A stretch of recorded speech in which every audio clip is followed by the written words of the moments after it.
Oke teman-teman, jumpa lagi dengan saya Lukas. Hari ini saya akan kasih gambaran ya, konsep mengenai kartu kendali ya.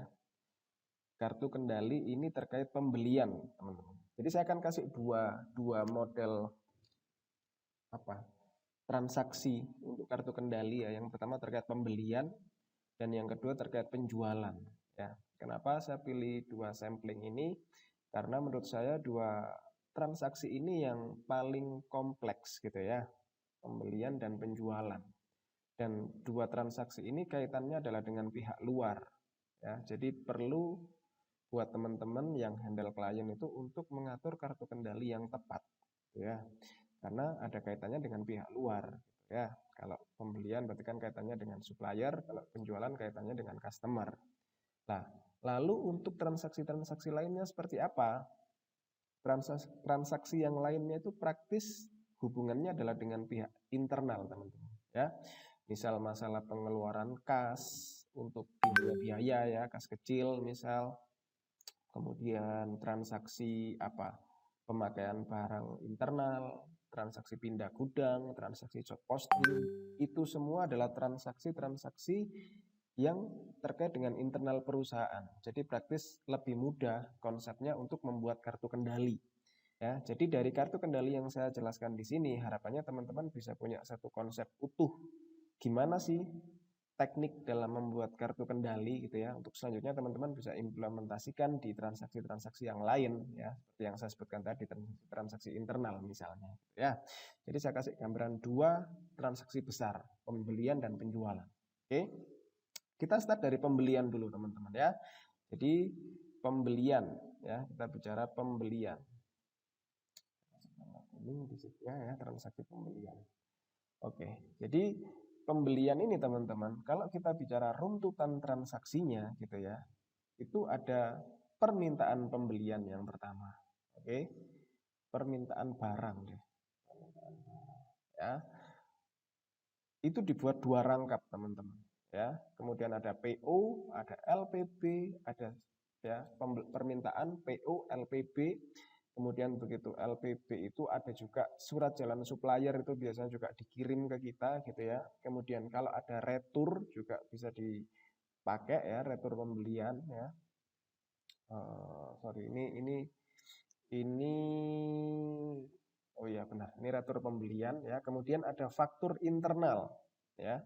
Faktur internal ini adalah faktur pembelian tapi yang bikin internalnya kita gitu. Ya, kemudian ada dokumen tukar TT, kemudian ada invoice supplier ya, invoice resmi dari supplier dan faktur pajak ya. Kemudian ada pelunasan hutang. Ya, transaksinya kurang lebih ada 9 transaksi teman-teman ya, dan di ending nanti saya kasih penjelasan yang dikoleksi di ending transaksi ya, dokumen yang dikoleksi di ending transaksi.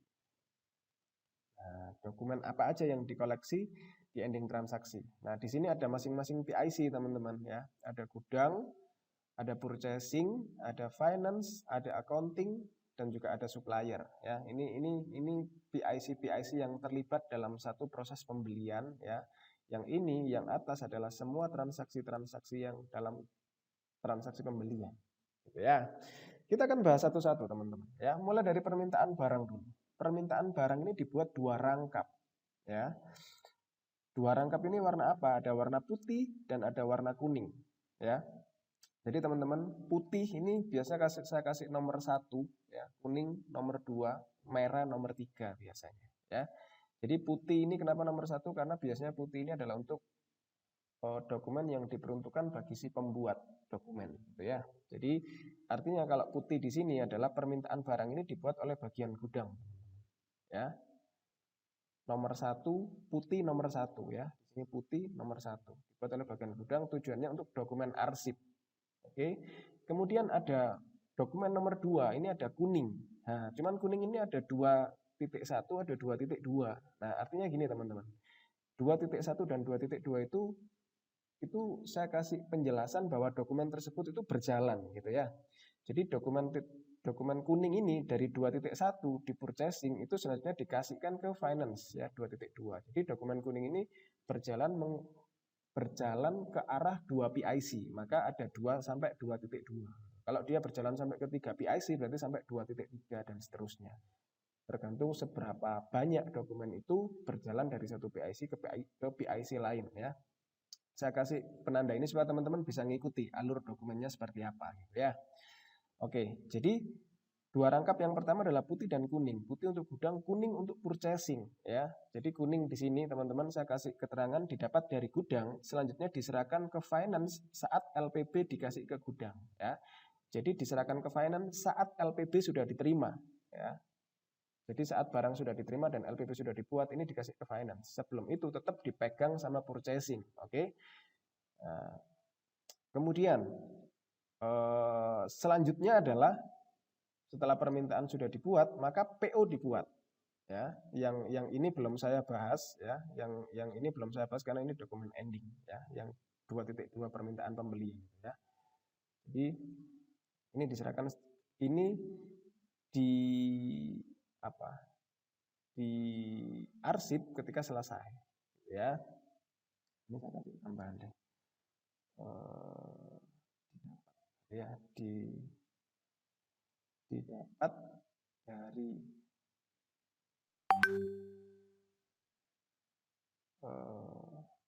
purchasing.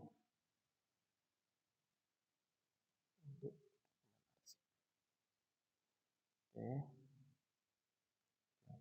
Paham ya. Nah, oke.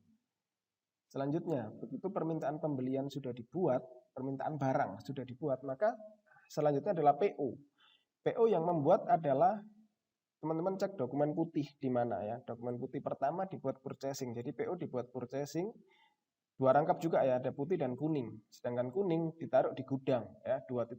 Berarti dokumen pertama itu diserahkan ke gudang ya, didapat dari purchasing tanpa harga ya, diserahkan purchasing saat barang datang bersamaan dengan LPB kuning. Nah, ini selanjutnya diserahkan kembali ke purchasing ya, diserahkan kembali ke purchasing saat barang datang ya, bersamaan dengan LPB kuning. Jadi nanti dokumen PO yang di gudang ini nanti harus dikembalikan lagi ke purchasing ketika barang itu datang gitu maksudnya ya. Jadi dokumen itu tidak stuck di gudang, tapi nanti harus diserahkan. Oke. Nah, maka di PO ada dokumen 2.2 kuning ini adalah didapat dari gudang yang diterima setelah LPB gitu ya. Oke.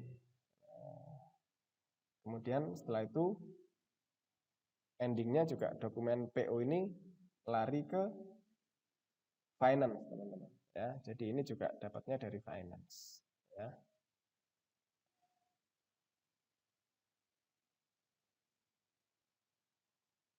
Oke. Ini juga dapatnya dari finance ini ya, dapat dari finance.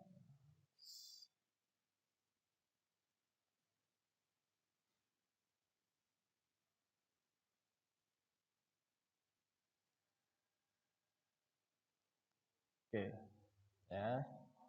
Jadi dokumen kuning ini endingnya ditaruh di finance. Setelah PO ya, setelah PO, maka ada LPB. Oke. LPB berarti kan barang itu dikirim supplier ke gudang kita gitu ya. Nah, berarti saat barang dikirim maka lihat dokumen putih dibuat oleh gudang ya. Jadi dokumen putih, dokumen asli dibuat oleh gudang untuk menunjukkan bahwa kita sudah terima barang A, B, C, D ya. LPB pun dibuat dua rangkap, satu untuk arsip gudang, dua untuk kuning untuk purchasing ya. Jadi saat penerimaan barang itu teman-teman, purchasing itu nerima LPB kuning dari gudang ya. Makanya ini di keterangannya adalah didapat dari gudang untuk selanjutnya diserahkan ke finance bersamaan dengan surat jalan kuning dari gudang ya. Jadi endingnya pun diserahkan ke gudang gitu ya, didapat dari gudang saja diserahkan finance. Jadi ini diserahkan ke finance ya. Nah, oke. Nah, yang di finance kuning didapat dari purchasing untuk dokumen arsip. Sama yang ini PO-nya didapat dari purchasing untuk dokumen arsip. Yang ini didapat dari purchasing untuk dokumen arsip. Ya, jadi sampai di sini LPB yang terlibat masih di gudang purchasing finance. Oke, jadi barang sudah diterima. Nah, selanjutnya saat LPB itu juga biasanya surat jalan supplier itu dikasih teman-teman sama sopir ya, sama sopirnya si pengirim itu biasanya dapat surat jalan supplier gitu ya. Ini saya kasih dokumen 1.1. Pertama berarti di gudang ya. Jadi kan ini 1.1 ini di PIC-nya gudang. Jadi asumsi dapat warna kuning deh dari supplier ya. Asumsi dapat warna kuning ini didapat dari supplier saat proses penerimaan barang. Selanjutnya diserahkan ke purchasing bersamaan dengan LPB kuning. Jadi tadi si gudang buatin LPB kuning, kasihkan sekalian ke purchasing bersamaan dengan surat jalan supplier kuning ini. Ya, maka dokumen ini berjalan dari 1.1 jadi 1.2 ke purchasing. Oke. Selanjutnya dokumen kuning ini juga harus diserahkan ke finance, makanya dia berjalan dari 1.3. Ya, sama. Ini didapat dari purchasing. Ya, untuk dokumen arsip. Jadi finance di sini rata-rata dokumennya dapat dari purchasing ya. Purchasing.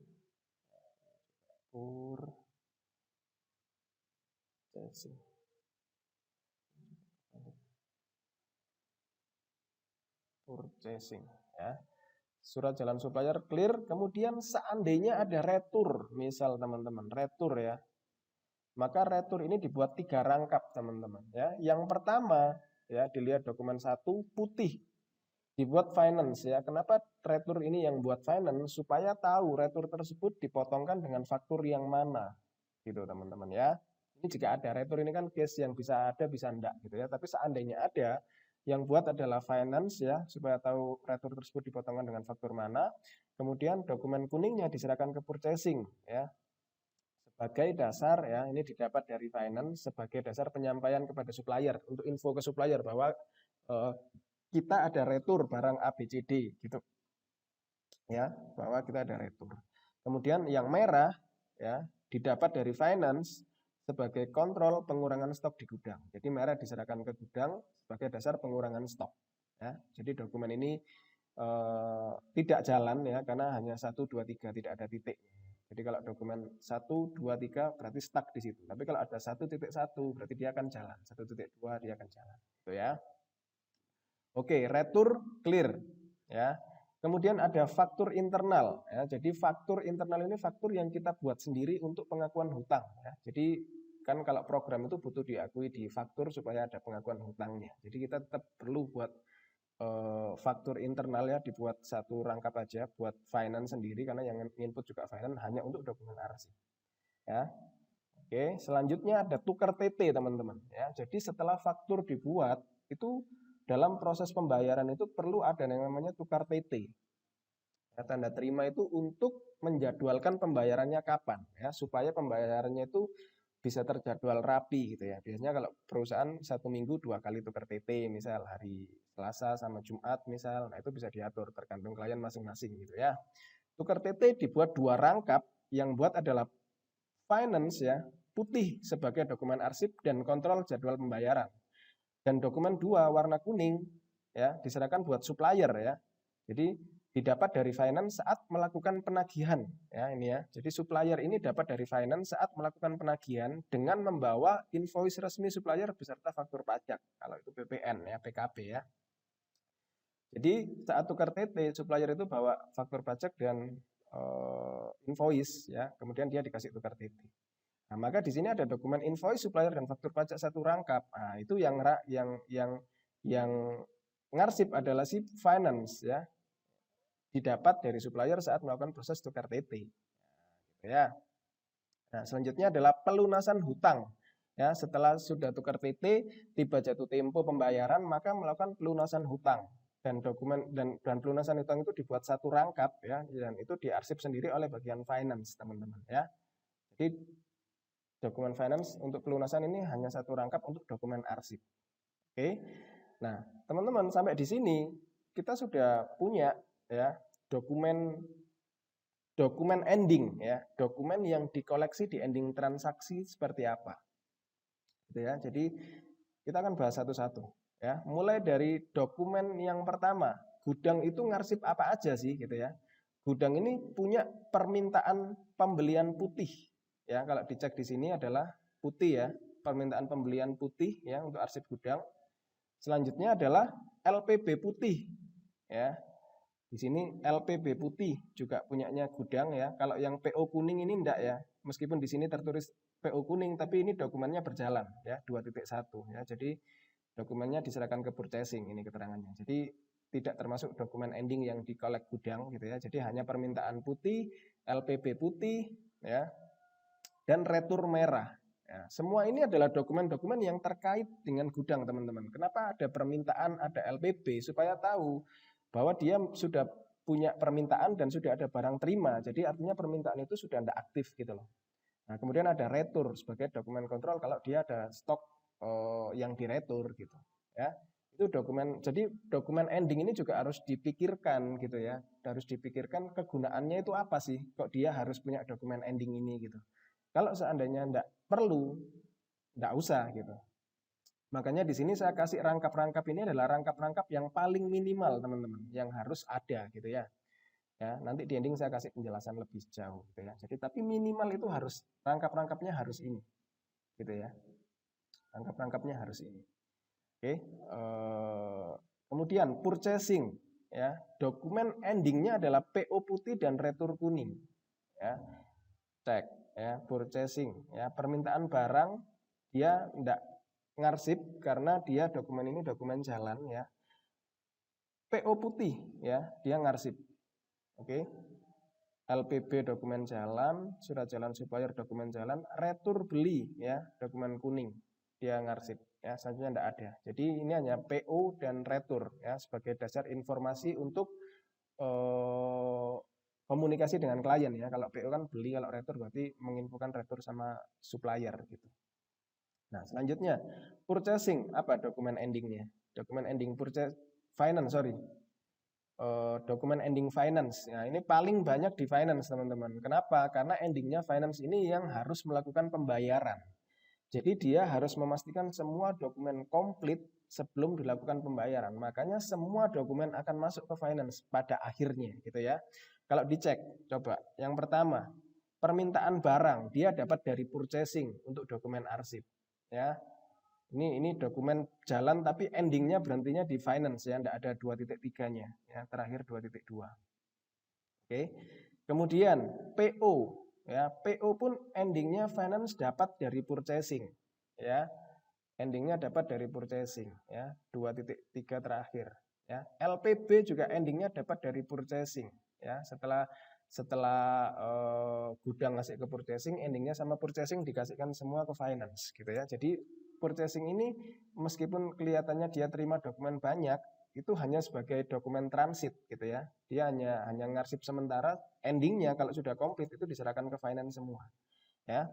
LPB dapat dari purchasing ya, surat jalan supplier ya, endingnya juga diserahkan ke finance gitu ya. Dapatnya juga dari purchasing dapatnya juga dari gudang ya. Retur beli juga finance punya arsip sendiri ya, dia yang bikin kalau dalam hal ini ya. Kemudian faktor internal juga dia bikin sendiri, diarsip sendiri. Dokumen tukar TT juga dia bikin sendiri dan diarsip sendiri. Invoice supplier dan faktur pajak dia dapat dari supplier dan diarsip sendiri ya. Waktu tukar TT ya dia dapat invoice dan faktur pajak. Pelunasan hutang ya, ketika jatuh tempo dia bikin sendiri dan diarsip sendiri gitu ya. Jadi at the end teman-teman, ketika finance ini mau bayar, dia harus cross-check semua dokumen. Permintaan pembelian kuning, PO kuning, LPB kuning, surat jalan supplier, retur putih, faktur internal, tukar TT, invoice, faktur pajak. Kalau semua sudah komplit, baru boleh melunasi teman-teman. Gitu ya. Nah, selanjutnya biasanya yang sering bikin bingung adalah accounting. Nah, kenapa bikin bingung? Karena accounting ini basicnya adalah dia tidak terlibat dalam transaksi, tapi dia butuh untuk checking dokumen. Gitu teman-teman ya. Maka di sini seperti yang saya jelaskan di awal, ini adalah dokumen minimal yang harus dibuat teman-teman. Dokumen minimal yang harus dibuat ya, minimal. Artinya Anda bisa tambahkan sesuai kebutuhan kalau Anda rasa itu perlu. Misalnya apa? Accounting. Nah, accounting di sini sengaja saya tidak kasih rangkap-rangkap teman-teman, karena dia tidak terlibat dalam prosesnya. Ya, jadi di sini saya kasih tulisan dokumen ending adalah pinjam dokumen finance kalau mau cek data. Jadi accounting praktis tidak ngecek, tidak ngarsip dokumen sama sekali, ya, karena semua dokumen arsipnya di finance. Jadi nanti dokumennya itu adalah dokumennya itu berdasarkan bukti bank akhirnya teman-teman ya, BPK 1, BPK 2 dan kawan-kawan. Masing-masing BPK punya rinciannya itu tadi ya. Jadi kalau BPK 1 untuk bayar supplier A, maka di BPK 1 itu pasti ada dokumen pendukung di step apa. Nanti akan dijadikan satu di staples gitu misalnya. Jadi BPK 1 ada rincian dokumen mulai dari permintaan, PO dan kawan-kawan itu tadi. Ya. Jadi accounting ngeceknya dari situ, dia pinjam dokumen finance, ya, karena dia tidak terlibat transaksi, jadi dia tidak ngarsip apapun. Nah, pertanyaannya, banyak perusahaan yang banyak perusahaan yang dokumentasinya juga melibatkan accounting gitu. Maka seandainya seperti itu, Anda tinggal simpel saja, Anda tinggal tambahkan ini semua, tinggal tambahkan satu rangkap untuk accounting, teman-teman. Ya, jadi permintaan barang bikin 3 rangkap, satunya untuk accounting, PO 3 rangkap untuk accounting, gitu ya. Dan kecuali dokumen-dokumen yang dari eksternal. Nah, kalau dokumen dari eksternal, ini kan tidak bisa dirangkap nih. Nah, solusinya adalah Anda bisa fotokopi. Ya, kalau memang accounting mau ngecek runtut gitu. Karena kalau dokumen runtut harus larinya ke finance karena dia untuk pembayaran gitu ya. Jadi dokumen asli harus ke finance bukan ke accounting ya. Nah, seperti itu. Jadi kalau seandainya Anda butuh accounting buat checking dokumen, Anda tinggal tambahkan rangkap-rangkap dia. Ya. Supplier, dia hanya dapat tukar TT kuning, ya, didapat saat melakukan tukar TT. Nah, selanjutnya saat itu sudah dibayar, ya, berarti kan ini terserah mau dibuang atau dibuang atau seperti apa, itu kan terserah pihak supplier, ya, itu urusan eksternal. Yang penting tukar TT di sini kita kasih dia warna kuning, ya, untuk menjadwalkan, gitu ya. Nah, itu teman-teman. Jadi di sini teman-teman kuncinya di sini adalah teman-teman harus pastikan dokumen itu terdistribusinya kemana saja itu harus jelas.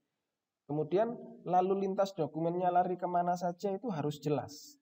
Dan yang paling penting dokumen endingnya seperti apa. Ini yang seringkali luput dari perhatian gitu ya. Dokumen ending itu harus jelas dan harus sesuai dengan kebutuhan gitu. Jangan sampai gudang ikut-ikutan terima invoice gitu. Padahal kan tidak perlu gitu. Jadi Anda harus saat Anda buat kartu kendali, Anda harus review dokumen endingnya seperti apa untuk masing-masing PIC. Seperti itu ya. Itu gambaran awal dari saya terkait pembelian ya. Berikutnya saya akan bahas mengenai penjualan ya. Ini saya potong dulu biar tidak terlalu panjang. Ya, thank you.